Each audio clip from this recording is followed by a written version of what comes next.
నమస్తే, welcome to Suman TV. నేను మీ యామ్ని. ప్రస్తుతం మనతో ఉన్నారు ప్రముఖ ఆధ్యాత్మికవేత్త జ్యోతిషరత్న శ్రీమతి కోనాల భాగ్యలక్ష్మి రెడ్డి గారు ఉన్నారు. అమ్మతో మాట్లాడి మనకున్న సందేహాలను అడిగి తెలుసుకుందాం. నమస్తే అమ్మా. నమస్తే అమ్మా. అమ్మ, మీరు ప్రతి నెల అయితే 12 రాశుల గురించి తెలియచేస్తారు, వాళ్ళకి సంబంధించిన పరిహారం కూడా తెలియచేస్తారు. కాబట్టి ఈ ఆగస్టు నెలలో అసలు ఏ విధంగా ఉంటుందమ్మా? ఆగస్టు నెల అంటేనే శ్రావణ మాసం. శ్రావణ మాసంలో ఏ విధంగా ఉంటుంది? ద్వాదశ రాశుల వారికి చాలా ఆనందంగా వాళ్ళకి జరిగేటటువంటి శుభ పరిణామాల గురించి మనం ద్వాదశ రాశుల వారికి చెప్పుకుందాం. మాస ఫలాలు కార్యక్రమానికి స్వాగతం, సుస్వాగతం.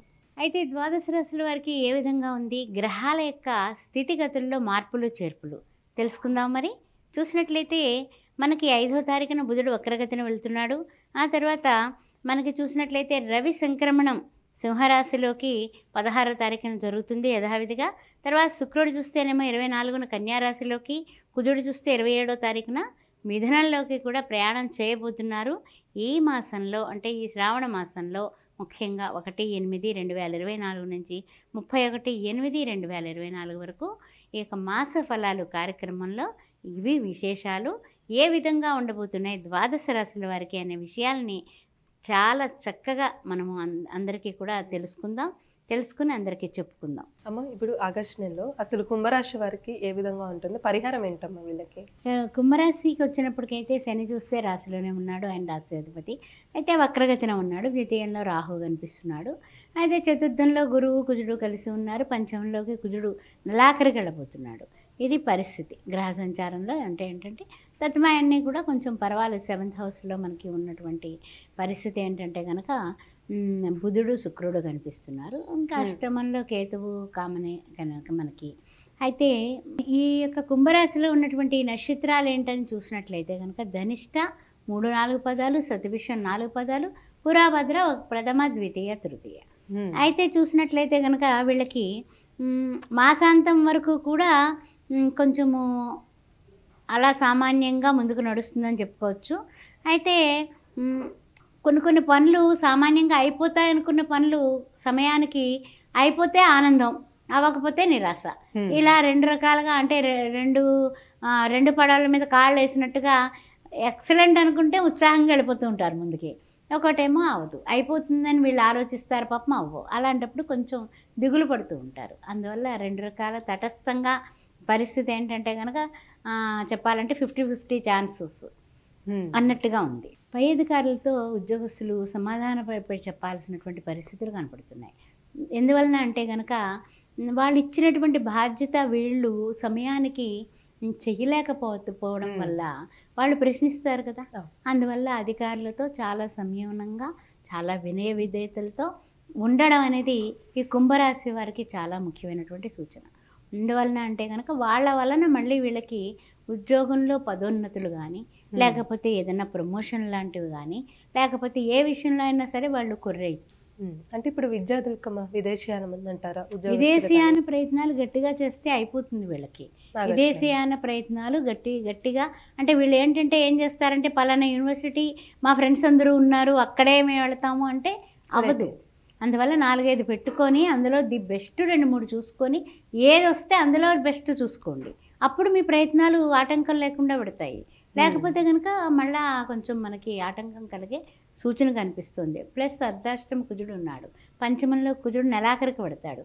నెలాఖరు దాటిన తర్వాత ఇంకొంచెం ప్రయత్నాలు ముమ్మరం అవుతాయి, ఇంకా సక్సెస్ అవుతారు. అంటే ఇప్పుడు ఏమైనా ఆరోగ్య సమస్యలు అంటున్నాయమ్మా? ఆరోగ్య కుంభరాశి వారికి చూసినట్లయితే కనుక ఆరోగ్య విషయంలో చూసినట్లయితే కనుక ఇప్పుడు షష్టమంలో రవి ఉన్నాడు, తర్వాత సప్తంలోకి వెడుతున్నాడు. అయినప్పటికీ కూడా కొన్ని జాగ్రత్తలు, సూర్య నమస్కారాలు చేసుకోవడం అలాంటివి కుంభరాశి వారు యథావిధిగా చేస్తున్నట్లయితే అదే కంటిన్యూ చేసుకోండి, ఏం పర్వాలేదు. లేనట్లయితే కనుక సూర్య నమస్కారాలు చేసుకోవడం వలన మీకు ఆరోగ్య విషయాల్లో చికాకులు ఉండవు. అందులో కోర్టు వ్యవహారాల విషయంలో కూడా మీకు 16వ తారీఖు దాటిన తర్వాత ఇంకాస్తంత మీకు 16వ తారీఖులోగా తీర్పులు ఏమన్నా వస్తే ఎక్సలెంట్. రాని పక్షంలో కొంచెం సోసోగానే ఉంటుంది. 16 తర్వాత మళ్ళీ ఆయన 7th హౌస్కి వస్తున్నాడు రవి, కాబట్టి సోసోగానే ఉంటుంది తప్ప విపరీతమైనటువంటి మీ కోపాన్ని ఒకటే అరికట్టుకోవాలి. ఇంకా రవి ఎక్కడుంటే అక్కడే కోపం ఉంటుంది. అందువల్ల 7th హౌస్లోకి తన సొంత ఇంట్లోకి వస్తున్నాడు కాబట్టి కుంభరాశి వారికి తగు జాగ్రత్తల్లో ఉండండి. అంటే ఇప్పుడు కోర్టు సమస్యలు ఉన్న వాళ్ళకి ఏ విధంగా ఉండొచ్చమ్మా? కోర్టు సమస్యలు ఉన్న వాళ్ళకి అంటే 16లోగా తీర్పులు వచ్చినా వాయిదాలు పడకుండా ఉన్నా ఓకే. లేకపోతే ఆఫ్టర్ 16 అంటే కొంచెం కష్టం అనమాట. అదేవిధంగా మనకి 27 తర్వాత మళ్ళీ బాగుంది. ఓకే, ఏదైనా సరే ఒక మంచి వార్త వినేటటువంటి అవకాశం కనపడుతుంది. అదేవిధంగా తొందరపాటు నిర్ణయాలు లేకుండా కొంచెం కొన్ని విషయాల్లో మనము ఇంతవరకు ఉన్నది ఒక ఎత్తు, నెలాఖరికి కాస్త పరిస్థితులన్నీ కూడా తారుమారయ్యి మా సంతాన వ్యవహారాలు కూడా పర్వాలేదు. సంతానం ప్రయత్నిస్తున్న వాళ్ళు ఉంటారు, కొంతమంది సంతాన అభివృద్ధి కోసం చూసే వాళ్ళు ఉంటారు, లేకపోతే సంతానం విదేశాల్లో చదవాలనుకునే వాళ్ళు ఉంటారు. ఇలా సంతాన విషయంలో ఒక శుభవార్త వింటారు, వాళ్ళకి కొత్త ఉద్యోగాలు రావడం కానీ ఇలాంటివన్నీ బాగుంటాయి. అయితే ఏంటంటే నెలాఖరు వస్తువులకే బ్రహ్మాండమైన ఉత్సాహం అయిపోతారు. 4వ వారం వస్తువులకి మీకు తిరుగులేదు. 3వ వారాల వరకు కూడా కాస్త అటు ఇటుగానే కాస్త గడియారంలో పెండ్యూల్లా ఉంటుంది, ప్రతి పని కూడా అలాగే ఉంటుంది. అయితే ఏంటంటే కొంచెము మాటలు ఎవరికైనా మాట్లాడేటప్పుడు కానీ అవతలి వాళ్ళని నొప్పించకుండా తాను ఒప్పించక తాను అవ్వక తప్పించుకు తిరుగువాడు ధన్యుడు సుమతి అన్నట్లుగా జాగ్రత్తగా మాట్లాడటం. ఏ విషయమైనా సరే నేను యథార్థవాదిని ముఖం మీద మాత్రం కుండ బద్దలు కొట్టకండి, ఆగండి, కాస్త ఆగితే కనుక పనులు అవుతాయి, మనకి లౌక్యంగా ఉండండి. అమ్మ, ఈ రాశి వారికి సంబంధించిన పరిహారం అంటే ఏంటమ్మా? ఈ కుంభరాశి వారికి సంబంధించినటువంటి పరిహారానికి వచ్చినట్లయితే కనుక ద్వితీయంలో రాహు ఉన్నాడు కాబట్టి అధిష్టాన దేవత అమ్మవారు కాబట్టి అమ్మవారిని పూజించడం, అమ్మవారి ఆరాధన చేసుకోవడం.